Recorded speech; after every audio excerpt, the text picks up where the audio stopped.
अस्सलाम वालेकुम dear students, मैं हूं आपका इंस्ट्रक्टर आतिफ नसीम और ये है आपका YouTube channel science made sensible. आज के लेक्चर में हमने वेक्टर एडिशन और वेक्टर सब्ट्रैक्शन को स्टार्ट किया है। इसमें हम एडिशन को जनरली समझेंगे, वेक्टर एडिशन को समझेंगे और फिर वेक्टर सब्ट्रैक्शन को समझेंगे और फिर नेक्स्ट लेक्चर में हम इसका ग्राफिकल मेथड जो है वो डिस्कस करेंगे कि कैसे ग्राफिकल मेथड से हम वेक्टर्स को आपस में ऐड या सब्ट्रैक्ट कर सकते हैं। सबसे पहले एडिशन के प्रोसेस को समझें। मैथमेटिक्स में एडिशन एक ऑपरेटर है आपके साथ, ये एक ऑपरेटर है और इस ऑपरेटर का नाम है प्लस। ठीक है, हम इस ऑपरेटर्स को इनपुट देते हैं ए और बी और ये ऑपरेटर हमें एक आउटपुट देता है सी। ठीक है, अभी ये ऑपरेटर अंदर क्या करता है, इस ए और बी के साथ ये क्या ऑपरेशन करता है, उस ऑपरेशन का नाम है आपके साथ एडिशन। ठीक है, एडिशन को अगर आप समझें तो जनरली हम कहते हैं कि एडिशन इज ट्रांसफॉर्मेशन। एडिशन असल में एक रियल नंबर का दूसरे रियल नंबर में ट्रांसफॉर्मेशन का एक प्रोसेस है। जैसे आप यहां देखें 2 + 3 = 5, तो इसमें अगर आप देखें दो इंडिविजुअल्स हैं आपके साथ, 3 और 2। 3 की अपनी एक आइडेंटिटी है, अपनी एक यूनिकनेस है और 2 की अपनी एक यूनिकनेस है। We know 2 and 3, ठीक है, ये डिस्टिंक्ट एलिमेंट्स है, वेल डिफाइंड एलिमेंट्स हैं, लेकिन जब ये इस एडिशन के ऑपरेटर के थ्रू आपस में मर्ज हो गए, आपस में मिक्स हो गए या आपस में ऐड हो गए, तो 2 और 3 ने क्या किया, 2 और 3 ने अपनी आइडेंटिटी लॉस कर दी और एक नया एलिमेंट बनाया। मतलब 2 और 3 एक मर्जिंग के प्रोसेस में ट्रांसफॉर्म हो गया, किसमें, 5 में ये ट्रांसफॉर्म हो गए। ठीक है, तो इसका मतलब ये है कि addition is a special process of transformation. Addition numbers को ट्रांसफॉर्म कर देता है। ठीक है, और इस एडिशन के प्रोसेस को हम कैसे एक्सप्लेन करते हैं, हम इसको ऐसे एक्सप्लेन करते हैं कि देयर वर 2 नंबर्स, वो एक दूसरे में मर्ज हो गए और एक नया एलिमेंट आपके साथ बन गया। जिस तरह आप केमिस्ट्री में रिएक्शंस में पढ़ते हैं कि रिएक्टेंट्स एक दूसरे में मर्ज हो जाते हैं और आपके साथ प्रोडक्ट्स बन जाते हैं। उन प्रोडक्ट्स में की जो आइडेंटिटी होती है वो रिएक्टेंट से बिल्कुल मुख्तलिफ होती है, लेकिन उस प्रोडक्ट में उन रिएक्टेंट्स का कंबाइंड इफेक्ट जो है वो मौजूद होता है।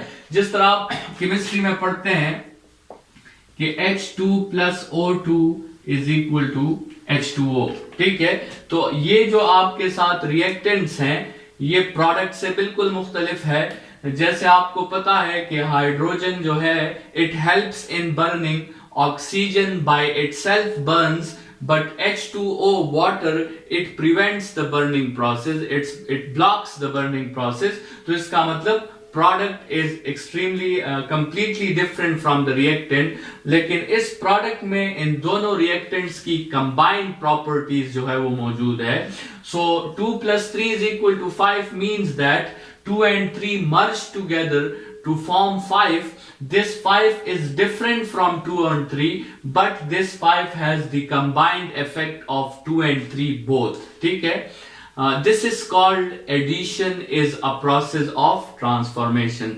लेकिन स्टूडेंट्स आपको पता है एक ऐसा एलिमेंट भी हमारे साथ मौजूद है रियल नंबर्स में जो इस ट्रांसफॉर्मेशन प्रोसेस को एग्जिबिट नहीं करता, जो नंबर्स की आइडेंटिटी को लॉस होने नहीं देता, जो नंबर्स की यूनिकनेस को लॉस होने नहीं देता, और वो नंबर हमारे साथ है 0।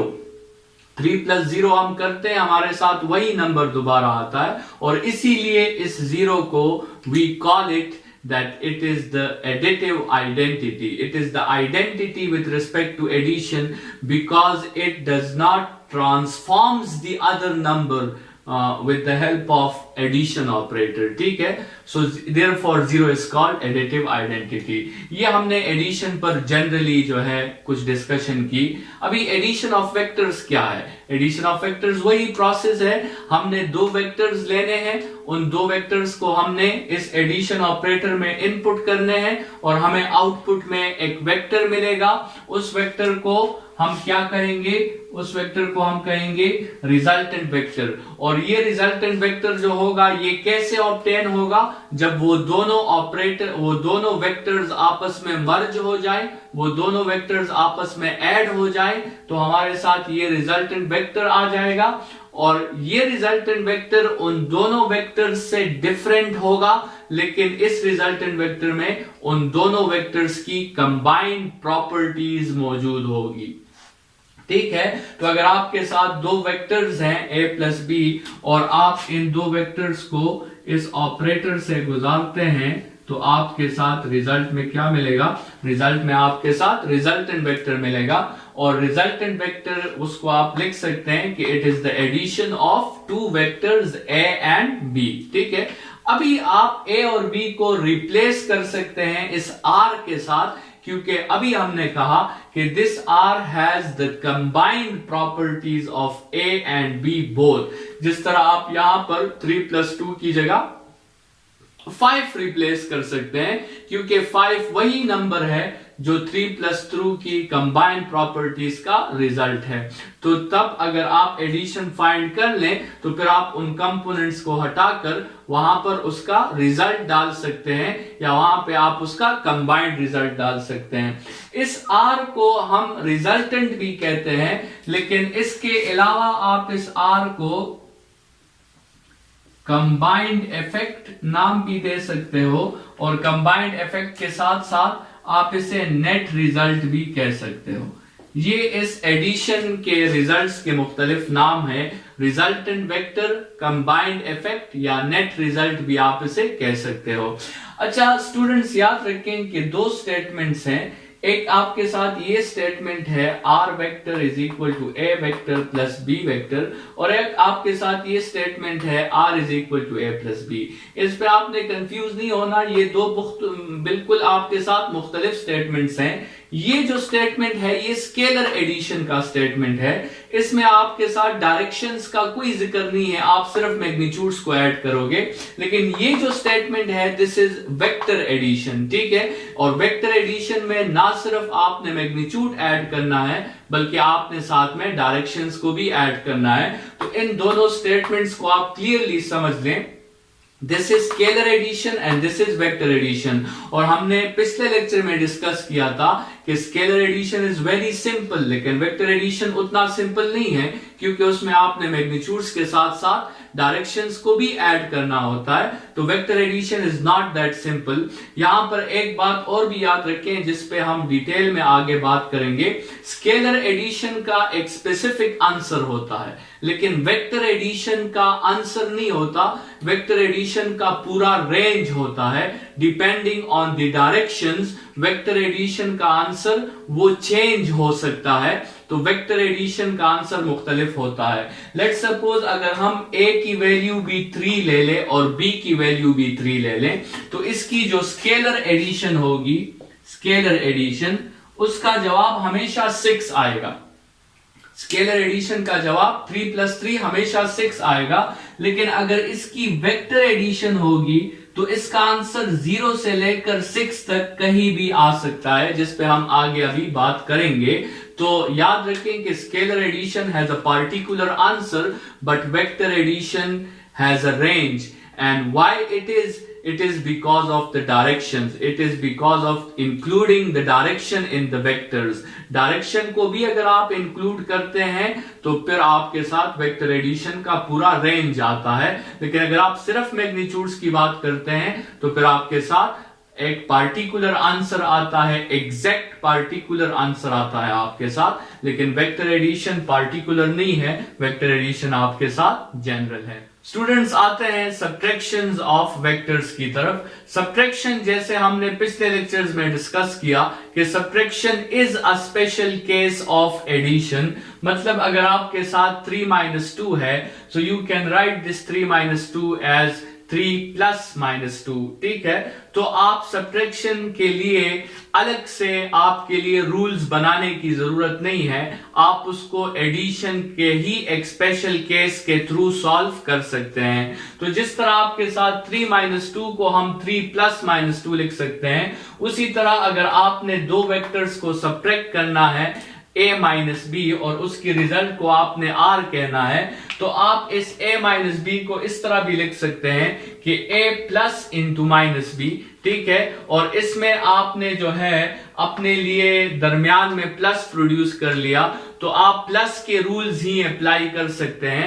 सब्ट्रैक्शन के लिए आपको अलग से रूल्स निकालने की जरूरत नहीं है। और जो एडिशन के रूल्स हैं जिसको हम आगे डिस्कस करेंगे, जिसमें एक हेड टू टेल रूल है ग्राफिकल मेथड, और एक है addition of vectors with the help of rectangular components जो न्यूमेरिकल मेथड है, वही दोनों मेथड्स हम सब्ट्रैक्शन पर भी इस्तेमाल कर सकते हैं। जरूरी नहीं कि आप जो है इसके लिए अलग से रूल्स डिफाइन करें। So subtraction is a special case of addition. लेकिन इसमें बात यह है कि हमें तो वेक्टर ए और बी गिवन थे, अभी इसमें हमने अपने लिए एक नया वेक्टर बना लिया है और उस नए वेक्टर को हम कहते हैं -b।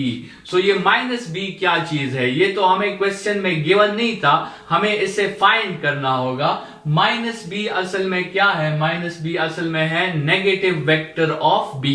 ये b का नेगेटिव वेक्टर है, और नेगेटिव वेक्टर में हम टाइप्स ऑफ वेक्टर्स पर बात करेंगे।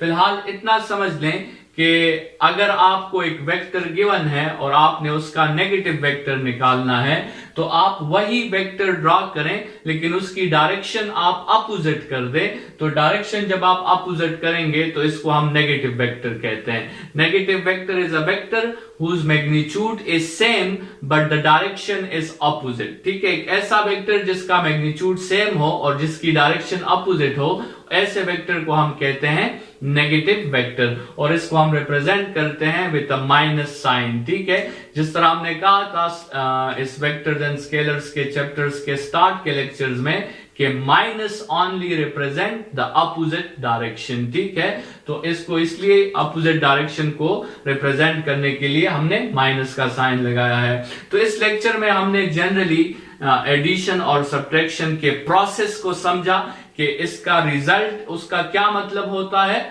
और आप फिर एडिशन या सब्ट्रैक्शन के प्रोसेस के जो रिजल्ट आपके साथ आता है उसको आप उस कंपोनेंट से रिप्लेस कर सकते हैं, क्योंकि ये वो रिजल्ट है जिसमें सब कंपोनेंट्स का कंबाइंड इफेक्ट और कंबाइंड असर मौजूद है, इसलिए आप उसे रिप्लेस कर सकते हैं। नेक्स्ट लेक्चर में हम इन वेक्टर्स को ग्राफिकली ऐड और सब्ट्रैक्ट करके रिजल्टेंट को फाइंड करेंगे। इस लेक्चर के लिए इतना ही। Thank you students.